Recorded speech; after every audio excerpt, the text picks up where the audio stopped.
Hello everyone, welcome back to the Prarthana classes. आज हम discuss करेंगे, मैंने फिजिक्स में जो डायमेंशन निकालने के लिए आपको कुछ क्वेश्चन दिया था, कुछ क्वेश्चन को हम लोग आज यहाँ पे डिस्कस करेंगे। तो देखते हैं कैसे कैसे डायमेंशन किसका किसका निकलने वाला है। ठीक है, तो सबसे पहला आपका है मास डेंसिटी, उसके बाद है फ्रीक्वेंसी। मास डेंसिटी देखते हैं, तो पहले मैं वॉल्यूम का बता देता हूँ। वॉल्यूम का कैसे निकलेगा, तो आपको पता है length into breath into height, general है ये। और भी दूसरे चीज का वॉल्यूम होगा, साइड क्यू होगा, है ना, साइड क्यूब, किसी भी चीज कोई भी फॉर्मूला आप ले सकते हैं वॉल्यूम का। उसमें लेंथ है तो लेंथ का एल होता है, ब्रेथ भी एक तरह का लेंथ है तो इसका भी एल डायमेंशन, और हाइट भी एक तरह का एल है तो इसका भी डायमेंशन एल, तो इसका हो गया एल क्यू। डायमेंशन फॉर्मूला लिखना होगा तो इसको हम लोग किस में लिखेंगे, ब्रैकेट में, स्क्वायर ब्रैकेट में। तो उसके बाद आते हैं आप मास डेंसिटी पे। मास डेंसिटी के लिए क्या होगा, मास अपॉन वॉल्यूम, है ना। जो डेंसिटी हम लोग पढ़ते हैं वही डेंसिटी है, इसमें सिर्फ मास लगा हुआ, क्योंकि और भी दूसरा कुछ डेंसिटी हम लोग पढ़ेंगे अभी। तो मास अपॉन वॉल्यूम, मास का हो गया m और वॉल्यूम का हो गया, अभी निकाला हम लोगों ने एल क्यू, ये हो गया ml-3। उसके बाद है frequency. Frequency is equal to होता है 1 बाई टाइम पीरियड, या speed of light by velocity, वो भी आप लिख सकते हैं, है ना। तो 1 बाई टाइम पीरियड, टाइम का क्या होता है t, तो t इज इक्वल टू -1, ये हो गया आपका डायमेंशन। तो तीन चीज हुआ, वॉल्यूम, मास डेंसिटी और फ्रीक्वेंसी। इसको नोट कीजिए। अगला है हमारा इम्पल्स। 9th क्लास में आप लोगों ने पढ़ा होगा इम्पल्स, नहीं याद है तो इसका मतलब बताता हूँ। ये है आपका, अगर एक बॉल, इस पे अगर एक बॉल स्ट्राइक कर रहा है तो जो टाइम ऑफ स्ट्राइक होगा, जो टकराने का टाइम होगा वो बहुत कम होगा। सेकंड का हो सकता है कि 0.5 सेकंड, इतना हो सकता है, 10वां भाग 1 सेकंड का 1/2, इतना भाग हो सकता है, या फिर उससे भी और कम हो सकता है। तो इतना समय के लिए जब इस पे फोर्स लगेगा दीवार पे, बहुत कम समय के लिए, तो उस फोर्स को हम लोग क्या कहते हैं, इम्पल्स कहते हैं। फोर्स को कहते हैं हम लोग इम्पल्स। कब, जब फोर्स बहुत कम। तो यहाँ पर कैलकुलेट करना फोर्स, तो इम्पल्स, तो उसको लिखते हैं फोर्स इनटू टाइम। ठीक है, धीरे धीरे सब फॉर्मूला हम लोग देखेंगे, एक चैप्टर, जैसे जैसे नया नया चैप्टर आएगा यहाँ पे हम लोग थोड़ा सा फॉर्मूला को याद कर लेंगे, कोशिश करेंगे याद करने का, है ना। कुछ फॉर्मूला भी बताऊंगा, कुछ उसका मतलब बताऊंगा कि फॉर्मूला का मतलब क्या है, उस वर्ड का मतलब क्या है। तो एक बार अगर वर्ड आपको दिमाग में ये आ जाएगा तो अगले चैप्टर में जहाँ ये यूज होगा वहां पे आपको समझने में थोड़ा इजी होगा। तो फोर्स इंटू टाइम, फोर्स का पढ़ा था हम लोगों ने mlt-2, इसके पहले वाले वीडियो में आप देख सकते हैं। टाइम का हो गया t, यहाँ बचेगा mlt-2 और 1, तो पावर 1 है, तो यहाँ कितना बचेगा t-1, ये हो गया आपका डायमेंशन फॉर्मूला। इसको नोट डाउन कीजिए, आगे देखते हैं हम लोग। इम्पल्स के बाद है पावर, मोमेंटम और पावर, प्रेशर या स्ट्रेस। प्रेशर का शायद निकलवा चुका हूं, फिर से देख लेंगे हम लोग।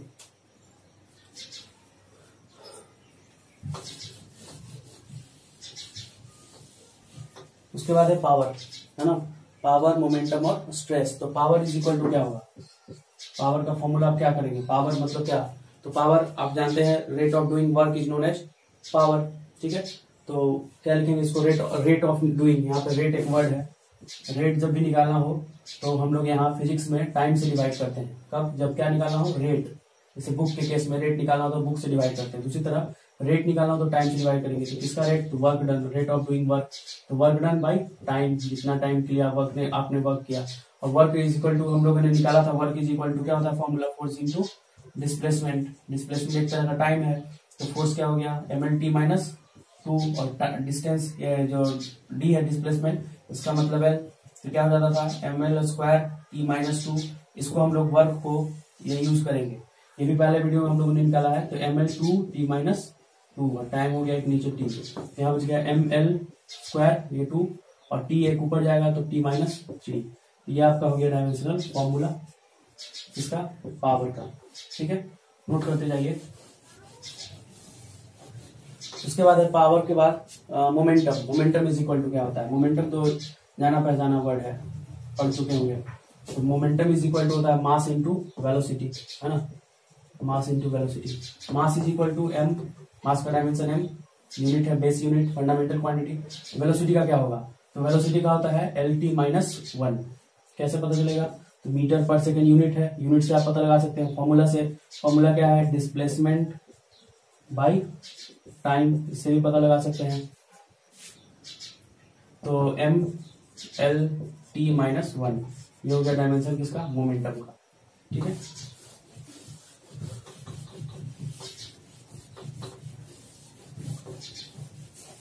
उसके बाद मोमेंटम के बाद है प्रेशर या स्ट्रेस। तो प्रेशर या स्ट्रेस, प्रेशर देखते हैं, स्ट्रेस समझाना पड़ेगा थोड़ा सा। तो प्रेशर क्या होता है, फोर्स अपॉन एरिया। फोर्स का क्या है, M L T minus 2। Area का क्या है, length into breadth. Area is equal to, अगर स्क्वायर का है तो साइड स्क्वायर, अगर रेक्टेंगल का है तो लेंथ इंटू ब्रेथ, ट्रायंगल का है तो half into base into height. कोई भी चीज ले लीजिए, तो साइड में 2 लेंथ है, तो 2 लेंथ है तो एल स्क्वायर। इसमें लेंथ और ब्रेथ दोनों लेंथ है, ये भी लेंथ ये भी लेंथ, लेंथ स्क्वायर। इसमें भी हाफ का तो होगा नहीं, क्यों नहीं होगा, कांस्टेंट है ये, पढ़ेंगे हम लोग 4 तरह का भी। तो बी है और एच है, बी मतलब भी लेंथ, एच मतलब भी लेंथ, तो लेंथ स्क्वायर। सब किसी भी फॉर्मूला से आप निकालिएगा एल स्क्वायर ही आएगा एरिया का। तो ये हो गया एल स्क्वायर। यहाँ क्या बचा, एल स्क्वायर ऊपर जाएगा, एक एल यहाँ से पहले से है, तो एल माइनस 1 बचेगा, है ना, और टी माइनस 2। तो ये हो गया आपका प्रेशर का। उसके बाद स्ट्रेस एक वर्ड है। स्ट्रेस का मतलब समझते हैं, स्ट्रेस क्या होता है। देखिए, एक कोई ऑब्जेक्ट है, आपने इस पे फोर्स लगाया इधर से और इधर से खींचना शुरू किया, तो ये तुरंत तो नहीं टूटेगा, कुछ टाइम लेगा। मतलब अपना अंदर से कुछ फोर्स लगाएगा, ताकत लगाएगा ये, ताकि उस फोर्स को जो आप लगा रहे हैं इस साइड से, एफ और एफ इक्वल अपोजिट डायरेक्शन में, तो उसको ये झेल पाए, है ना, ताकि कुछ देर तक ये झेले, तुरंत नहीं टूटे। तो अंदर से जो फोर्स आ रहा है, इंटरनल रेसिस्टेंस उसको बोलते हैं, इंटरनल रेसिस्टेंस। उस इंटरनल रेसिस्टेंस को हम लोग कहते हैं स्ट्रेस। स्ट्रेस मतलब बाहर से जो फोर्स लगाया हमने, उसको झेलने के लिए, उसको उसके अपोजिट में जो फोर्स लगा अंदर से इस ऑब्जेक्ट में लगाया, उसको कहेंगे इंटरनल रेसिस्टेंस। उसी के लिए वर्ड है स्ट्रेस। अब मान लीजिए हम लोगों ने ज्यादा फोर्स लगा दिया, तो ज्यादा फोर्स लगाने से क्या होगा, इसका जो साइज है थोड़ा सा बढ़ जाएगा। ये साइज यहां से यहां आ गया, है ना, एक साइड बढ़ा या दोनों साइड बढ़ा, उससे कोई लेना देना नहीं है। तो यहाँ तक पहले था ये, अब इससे ही बढ़ गया इतना, यहाँ तक ये था, इतना बढ़ गया। दोनों तरफ बढ़ सकता है या एक तरफ भी। क्यों बढ़ा, क्योंकि हम लोगों ने क्या लगा दिया, फोर्स। तो यहाँ पे चेंज हो गया लेंथ में, तो इसके लिए एक वर्ड निकलता है स्ट्रेन।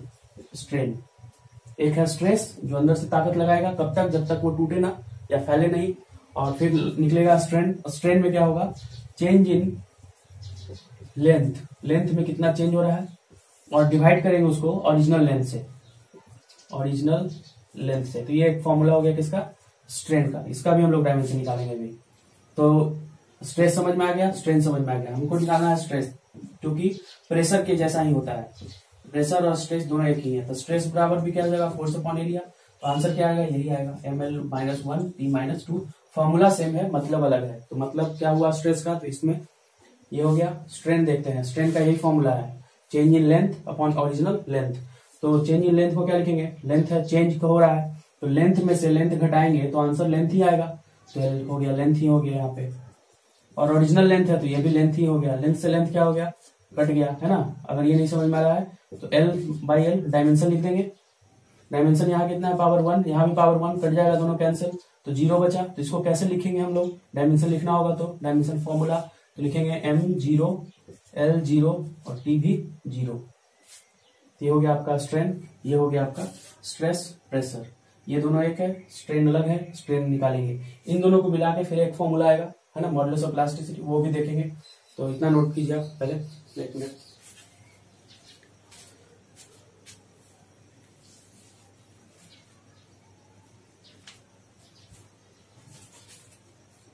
ठीक है, अब आगे बढ़ते हैं।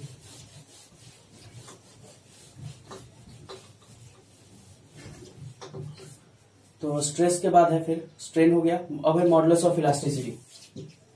मॉडुलस ऑफ इलास्टिसिटी जो अभी मैंने बताया, इलास्टिसिटी, इसको हम लोग डिनोट करते हैं ई से। याद रखिए, सारा टर्म धीरे धीरे चैप्टर में आता जाएगा, आपको याद हो जाएगा खुद से, लेकिन यहाँ पे थोड़ा समझ लेना है ना। तो मॉडुलस ऑफ इलास्टिसिटी क्या होगा, stress upon strain, stress by strain. Stress कितना है, स्ट्रेस का क्या है, अभी आया था, हम लोगों ने यहाँ पे निकाला था, कैलकुलेट किया था, ml माइनस 1 टी माइनस 2। ये हो गया ml माइनस 1 टी माइनस 2। नीचे में स्ट्रेन के लिए क्या आएगा, कुछ नहीं, 0। तो मतलब M0 L0 और T0 तीनों के टर्म में लिखते हैं, क्योंकि ये मेन है, और भी साथ है 4, तो उसको नहीं लिखते हम लोग। तो यहाँ पे नीचे वाला तो कुछ मतलब नहीं, ऊपर वाला ही बचेगा। तो ml-1 t-2। तो यहाँ से समझने वाला बात है, ई का जो डायमेंशन है, ई का मतलब ई क्या, मॉडुलस ऑफ इलास्टिसिटी का जो डायमेंशन है वो किसके बराबर डायमेंशन है, स्ट्रेस के बराबर डायमेंशन है। किसी किसी का डायमेंशन नहीं भी आता है ना, डायमेंशन क्या हो जाता है, 0, इसको बोलते हैं डायमेंशन लेस। जिस किसी भी फिजिकल क्वांटिटी का डायमेंशन नहीं होगा उसको हम लोग बोलेंगे डायमेंशन लेस फिजिकल क्वांटिटी। तो उसमें कौन एक एग्जांपल अभी तक आया है, स्ट्रेन, अभी और आएगा, है ना।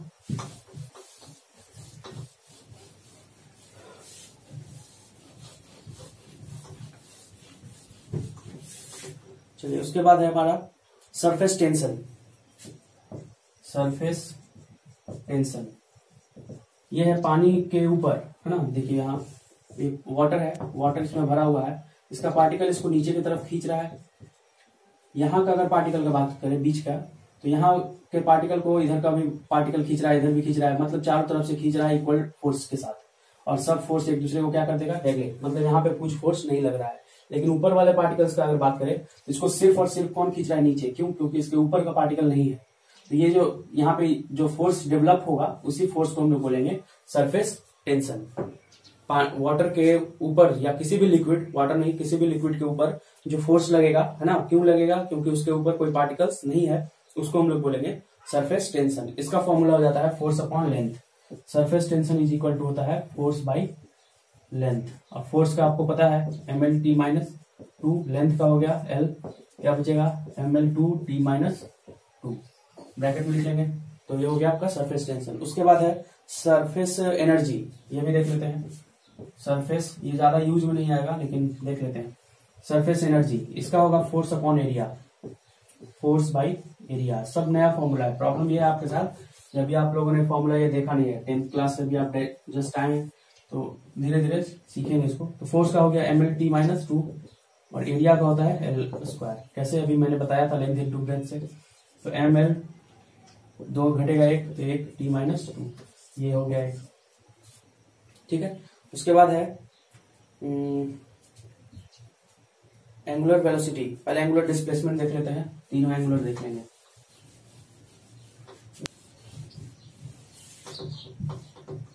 तो अगला है एंगुलर डिस्प्लेसमेंट।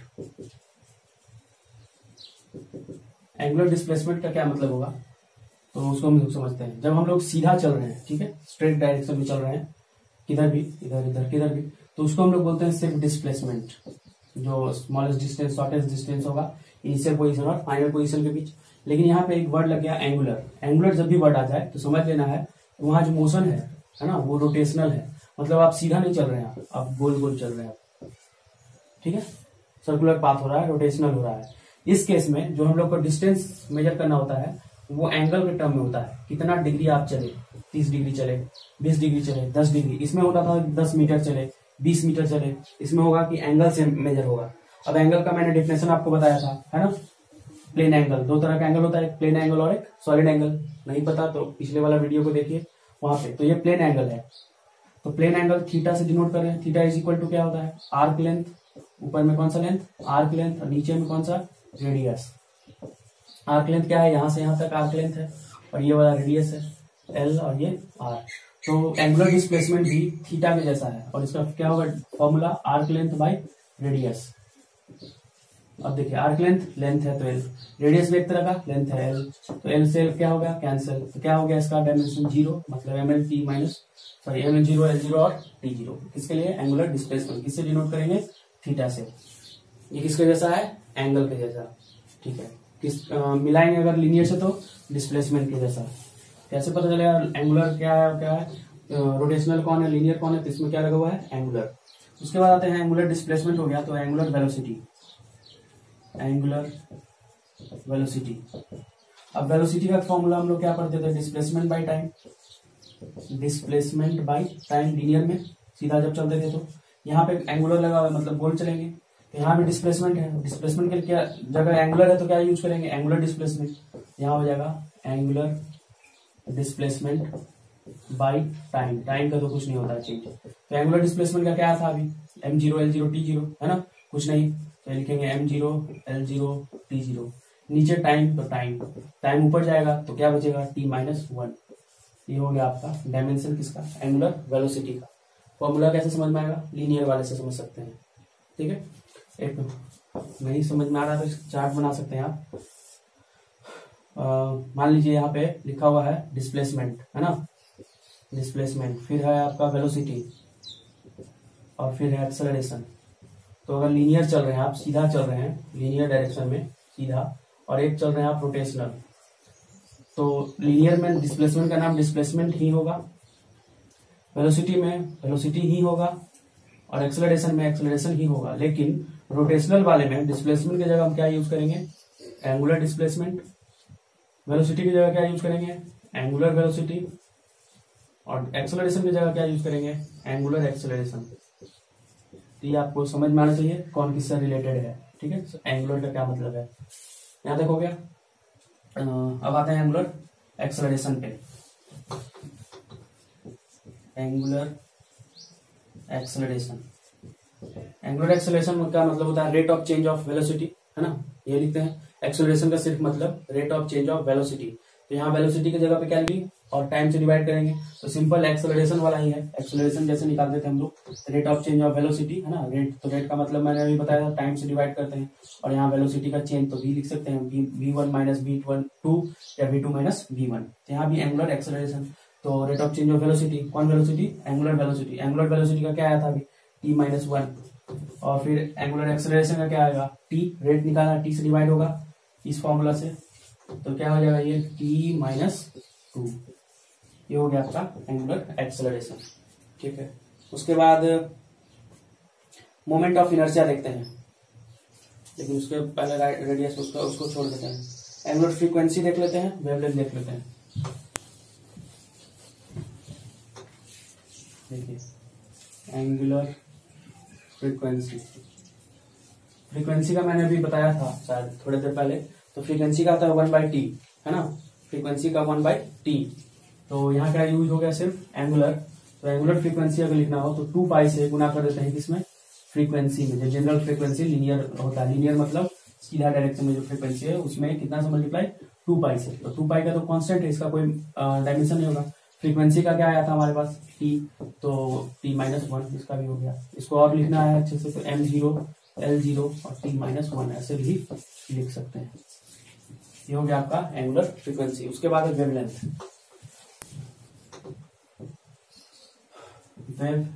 वेवलेंथ क्या है, वेव, है ना, यहाँ से यहाँ तक के डिस्टेंस को क्या बोलते हैं, वेवलेंथ। या एक ट्रफ और एक क्रेस्ट के जो लीनियर लेंथ है उसको भी वेवलेंथ बोलते हैं, लैम्डा से डिनोट करते हैं। तो ये भी क्या लेंथ है तो एक तरह का, तो ये भी क्या हो गया डिस्टेंस, और डिस्टेंस इज इक्वल टू क्या होता है, एल, लेंथ होता है, तो इसका भी डायमेंशन क्या हो गया, एल। और इसको एलोंगेटेड फॉर्म में लिखना है तो m0, L1 और t0, L1 नहीं, 1 रहेगा तो 1। ये भी हो सकता है, वेवलेंथ हो गया ये, ठीक है, नोट कीजिए इसको।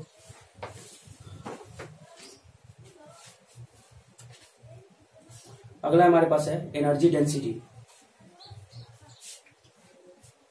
एनर्जी डेंसिटी, मास डेंसिटी था तो मास में वॉल्यूम से डिवाइड किया था हम लोगों ने। एनर्जी डेंसिटी है तो यहाँ एनर्जी में किससे डिवाइड करेंगे, वॉल्यूम से। तो एनर्जी अपॉन क्या हो जाएगा, वॉल्यूम।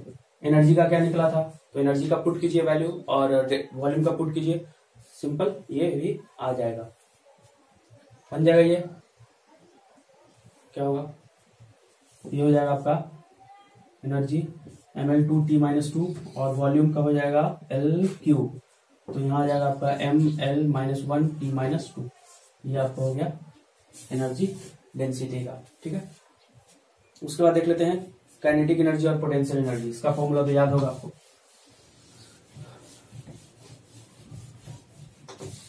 है kinetic energy. Kinetic energy, kinetic energy किसको बोलते हैं, जब कोई ऑब्जेक्ट मोशन में हो, चल रहा हो, स्पीड हो उसमें, उस समय जो उसमें एनर्जी स्टोर रहता है उसको हम लोग बोलते हैं काइनेटिक एनर्जी। दूसरा एनर्जी होता है पोटेंशियल एनर्जी। ये हो गया आपका काइनेटिक एनर्जी, कब इसमें मोशन है जब। पोटेंशियल एनर्जी क्या होगा, अगर ये जमीन है तो जमीन से थोड़ा हाइट होना चाहिए और रेस्ट होना चाहिए। तो इतना ऊंचा है, ये हाइट हो गया इसका, तो जब ऊंचाई पे कोई चीज रहता है उसमें एनर्जी स्टोर रहता है, उसको बोलते हैं हम लोग पोटेंशियल एनर्जी। एग्जाम्पल के लिए आपका जो पानी का टैंक रहता है, टंकी, वो छत पे होता है ना, और उसको हम लोग नीचे लाते हैं पाइप से, तो यहाँ ये हाइट पे है, जमीन से इतना ऊंचा है तो हाइट पे, तो इस पे कौन एनर्जी हो गया, पोटेंशियल एनर्जी। जब इसको हम लोगों ने स्टार्ट किया तो अब इसमें कौन एनर्जी आ गया, काइनेटिक एनर्जी। तो पोटेंशियल एनर्जी काइनेटिक एनर्जी में कन्वर्ट होता है, ठीक है। तो वो हो गया। तो हम लोग काइनेटिक एनर्जी देखेंगे। काइनेटिक एनर्जी का फॉर्मूला क्या है, हाफ इंटू mv², ये तो याद होगा आपको, half into mass into velocity का स्क्वायर, इसको हाफ mv² भी बोलते हैं। तो हाफ का कांस्टेंट है, इसका कुछ नहीं होता है, पढ़ेंगे क्यों नहीं होता है। मास का क्या है, तो मास का m होता है। वेलोसिटी का क्या होगा, lt-1, तो क्या हो जाएगा mlt-1, हो गया। उसके बाद देखते हैं पोटेंशियल एनर्जी। पोटेंशियल एनर्जी का फॉर्मूला है mgh, mass into acceleration due to gravity. g का मतलब है एक्सेलरेशन ड्यू टू ग्रेविटी। इसका क्या मतलब है, अच्छा एक्सेलरेशन का क्या मतलब होता है, एक्सेलरेशन का मतलब होता है वेलोसिटी बढ़ाने वाला। क्या बढ़ाने वाला, जैसे गाड़ी में एक्सेलरेटर होता है, एक्सेलरेटर देने से क्या होता है, गाड़ी का स्पीड या वेलोसिटी क्या होता है, बढ़ जाता है। तो एक्सेलरेशन मतलब जो भी किसी का स्पीड क्या कर दे, बढ़ा दे। जैसे ये अर्थ है आपका ग्राउंड, यहां से हम लोगों ने कोई पत्थर नीचे गिराया, शुरुआत में इसका स्पीड क्या होगा, वेलोसिटी 0 होता है, लेकिन धीरे धीरे जैसे जैसे नीचे आता है इसका वेलोसिटी बढ़ते जाता है, 5 मीटर पर सेकेंड, और नीचे आएगा 8 मीटर पर सेकेंड। उसको स्पीड बढ़ाने का काम कौन कर रहा है, अर्थ की किस वैल्यू से, जी से।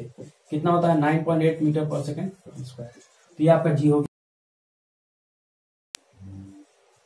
उसके बाद एच, हाइट, तो मास का हो गया m, एक्सेलरेशन का हम लोगों ने निकाला था lt-2, और हाइट भी एक तरह का क्या है, लेंथ है, ये हो गया l, ये हो गया आपका ml2t-2।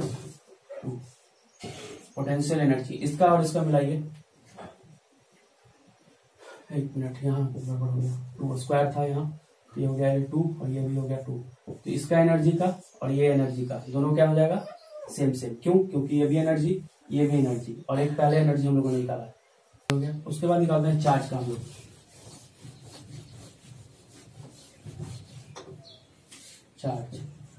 चार्ज कैसे निकलेगा, तो करंट इज इक्वल टू, पढ़ा होगा आप लोगों ने, चार्ज अपन टाइम। हमको निकालना है चार्ज का, तो क्या करेंगे, दोनों को मल्टीप्लाई कर देंगे यहाँ, तो Q इज इक्वल टू हो जाएगा I इंटू टी, ठीक है, I इंटू टी। तो ये हो गया I, ये हो गया T। I मतलब करंट, करंट का क्या होता है एम्पियर, और टाइम का होता है T। इसका आंसर हो जाएगा A for ampere, T for time. Ampere किसका है, फंडामेंटल फिजिकल क्वांटिटी में, T भी फंडामेंटल, तो इसके टर्म में आ गया। तो ये हो गया आपका चार्ज हो गया। उसके बाद है करंट डेंसिटी, ठीक है, करंट डेंसिटी। तो करंट डेंसिटी निकालने के लिए एरिया से डिवाइड करेंगे करंट को, ये फॉर्मूला है, वॉल्यूम से नहीं करेंगे। तो करंट अपॉन एरिया, करंट का क्या आता है, ए एम्पियर फंडामेंटल है, और एरिया हो गया L²। तो इसका आंसर हो गया AL², या AL2 भी बोलते हैं इसको। ये हो गया आपका करंट डेंसिटी, ठीक है। Refractive index, refractive index is equal to होता है speed of light in vacuum, है ना, वैक्यूम बाई, फिर से स्पीड ऑफ लाइट जिस मीडियम में निकाल रहे हैं, तो in medium, given medium, any medium. तो स्पीड का क्या होगा lt-2, 1, और फिर से स्पीड नीचे lt-1, दोनों कैंसिल हो गया, क्या आएगा m0, l0 और t0। ये हो गया आपका रिफ्रैक्टिव इंडेक्स का। भी डायमेंशन क्या होता है, कुछ नहीं, 0, डायमेंशनलेस फिजिकल क्वांटिटी है, ठीक है। उसके बाद मैग्निफिकेशन भी आप लोगों ने पढ़ा है, तो मैग्निफिकेशन का निकाल लेते हैं। जो जो फिजिकल क्वांटिटी आप पढ़ सकते हैं उस सब का क्या निकलता है, डायमेंशन निकाल सकते हैं आप, फॉर्मूला उसका पता होना चाहिए। तो मैग्निफिकेशन इज इक्वल टू क्या होता है, दो फॉर्मूला है, तो हम लोग सिंपल वाला लेते हैं, image height by object height, है ना। इसको आप सिंबल फॉर्म में लिखते थे, सिंबॉलिक फॉर्म में HI/HO। तो हाइट हो गया मतलब लेंथ, ये भी हाइट हो गया मतलब लेंथ, लेंथ से लेंथ कैंसिल, क्या बचा m0, l0, t0। ये हो गया आपका मैग्निफिकेशन। तो और भी बहुत सारा फिजिकल क्वांटिटी है, जैसे मैं नाम बता देता हूँ आपको, डीके कांस्टेंट है ना, ल्यूमिनस एफिशिएंसी है, इंडक्टिव रिएक्टेंस है, कैपेसिटिव रिएक्टेंस है। तो ये सब का फॉर्मूला आपने नाम भी नहीं सुना होगा अभी, 10th क्लास से अभी जस्ट आए आप लोग। तो धीरे धीरे हम लोग उसको भी क्या करेंगे, सॉल्व करेंगे, जहां जहां जिस जिस चैप्टर में आएगा उसको हम लोग पढ़ेंगे वहां, तो उम्मीद है ये आपको समझ में आ गया होगा। समझ में आया तो प्लीज आप वीडियो को लाइक कीजिए, दोस्तों के साथ शेयर कीजिए इसको, और चैनल पर अगर नए हैं तो चैनल को प्लीज सब्सक्राइब कर लीजिए। Okay, thank you.